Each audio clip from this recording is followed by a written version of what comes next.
नमस्कार, आप देख रहे हैं पारिजात न्यूज। मैं अनुज स्वागत करता हूं। हम खेला हुए आपने ये नारा बहुत पुराना हो चुका है। ममता बनर्जी का नारा था 2026 के चुनाव में, नहीं 2021 के चुनाव में, कि खेला हुए जब प्रधानमंत्री जी गए थे ओ दीदी का नारा लगा रहे थे, तो ममता दीदी को रहा नहीं गया, वो भी कहते हैं खेला होगा। तो खेला तो हुआ था उस बार भाई साहब, ममता जी फिर से रिपीट कर गई थी। लेकिन इस बार बीजेपी ने खेला कर दिया। किसके साथ? टीएमसी के साथ। 15 साल सत्ता में राज करने वाली ममता जी अपनी ही सीट हार गई। ऐसा खेला हो गया उनके साथ।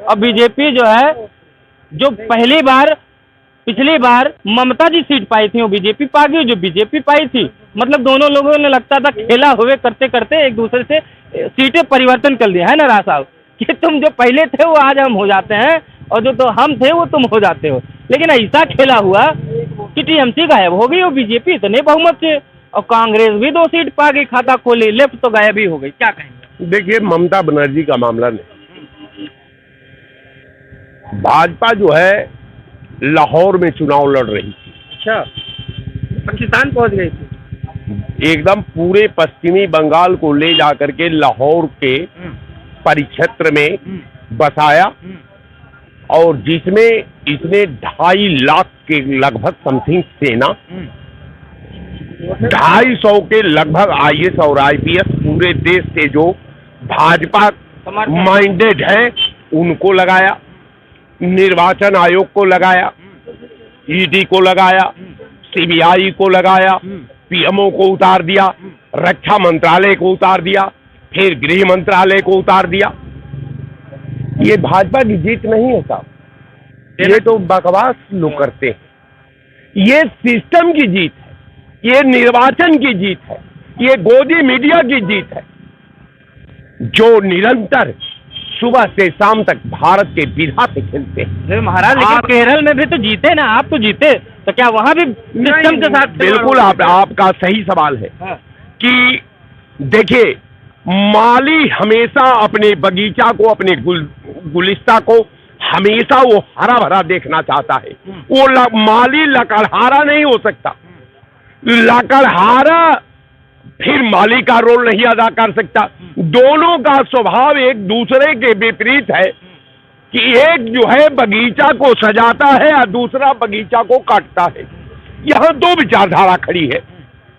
कारण ये है कि अगर मान लीजिए कि आप चुनाव करा रहे हैं, तो चुनाव कराइए। आप जानते हैं कि हिंदू मुसलमान का नारा देने का इजाजत हमारा विधा नहीं देता। उनका अस्त्र है हिंदू मुसलमान, उनका अस्त्र है, अस्त्र छोड़ देते हैं, विजय प्राप्त कर लेते हैं। उनके पास हथियार है, तो आप लोग भी तो कोई हथियार अपनाइए ना। देखिए, हाँ। मैं बता दिया ना कि हम पेड़ नहीं काट सकते, हम पेड़ लगाने वाले लोग हैं। तो जब पेड़ लगाने वाले लोग हैं तो हम पेड़ नहीं काट सकते, इसलिए कि मैं उसको अपने लहू से उस पौधा को तैयार करता हूं। आज जो लहू से सींचता है पौधा, उस पे तो वो टंगा नहीं लगा सकता। टंगा तो वही लगा सकता है जो जिसका उसके प्रति कोई दर्द अरे आप लहू से सींचिए, खून पसीना लगाइए, वो आरा लेके पहुंच गया था, 2 मिनट में काट दें आप। बिल्कुल, आप काटेंगे, क्योंकि आपका काटना ही स्वभाव है। अब मान लीजिए कि हर व्यक्ति काट नहीं सकता। ये समाज में बहुत अच्छे लोग हैं। ये समाज तब खड़ा है जब लकड़हारा भी है और माली भी है, हिंदू भी है, मुसलमान भी है, सिख भी है, ईसाई भी है। तो इस तरह की विचारधाराओं के बीच हम अपना जो है अतीत से लेकर के, वर्तमान से लेकर के भविष्य का निर्माण करते हैं। अब रह गया सवाल कि पश्चिमी बंगाल का जहां तक मामला आता है,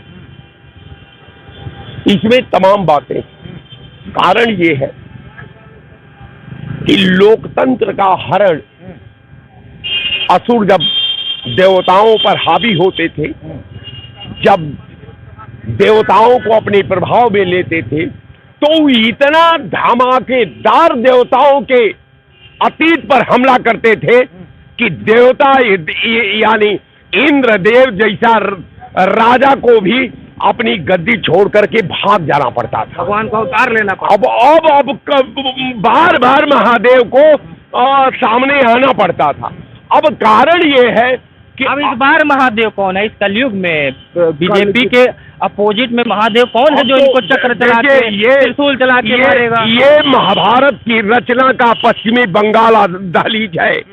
मैं आपके फिर चैनल पर आज कह रहा हूँ, ये आखिरी कील है बीजेपी की, ये आखिरी कील है। और यहाँ महाभारत में जिस तरह द्रौपदी का छीनहरण हुआ है, जिसमें सारे रथी और महारथी के मौजूद में द्रौपदी का छीनहरण हो रहा था, कुछ दर्शक आंख खोल कर देख रहे थे, कुछ दर्शक जो है आंख मूंद कर देख रहे थे, लेकिन नियति ने छोड़ा किसी को नियति ने छोड़ा। मैं एक्सप्रेसवे की बात कर देता हूँ। मायावती जी की शासनकाल में एक नोएडा एक्सप्रेसवे बना, जब समाजवादी पार्टी की सरकार आई तो बना, आपने देखा होगा आगरा एक्सप्रेसवे बना, लेकिन भारतीय जनता पार्टी 9 साल पूरा कर चुकी है। मैं उनके एक्सप्रेसवे की बात करते हुए पूर्वांचल एक्सप्रेसवे भारतीय जनता पार्टी की सरकार में बना, Gorakhpur link expressway Bharatiya Janata party की सरकार में बना, Bundelkhand link expressway Bharatiya Janata party की सरकार में बना, और अभी आपने देखा उत्तर प्रदेश का सबसे बड़ा एक्सप्रेसवे गंगा एक्सप्रेसवे जो है अभी जिसका उद्घाटन हुआ, उसका निर्माण भारतीय जनता पार्टी की सरकार में। आपने अभी भी, आपको फिर मैं बता देता हूँ,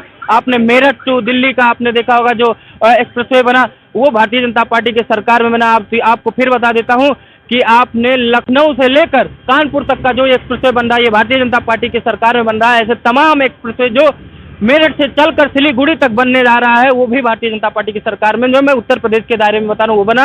अभी आपको एक एक्सप्रेसवे का नाम और बता देता हूँ, एक्सप्रेसवे का नाम है देहरादून टू दिल्ली, जो कि उत्तर प्रदेश को भी टच करते हुए निकलता है, वो भी भारतीय जनता पार्टी की सरकार में बना। तो इतने एक्सप्रेसवे सरकार में बना है।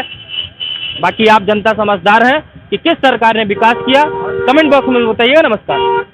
हेलो गाइस, अगर आपको हमारे वीडियो पसंद आते हैं तो ज्यादा से ज्यादा हमारे वीडियो को शेयर कीजिए, चैनल को सब्सक्राइब कीजिए, बेल आइकन को अवश्य दबाइए, जिससे हमारे लेटेस्ट अपडेट आप तक आसानी से पहुंच सके।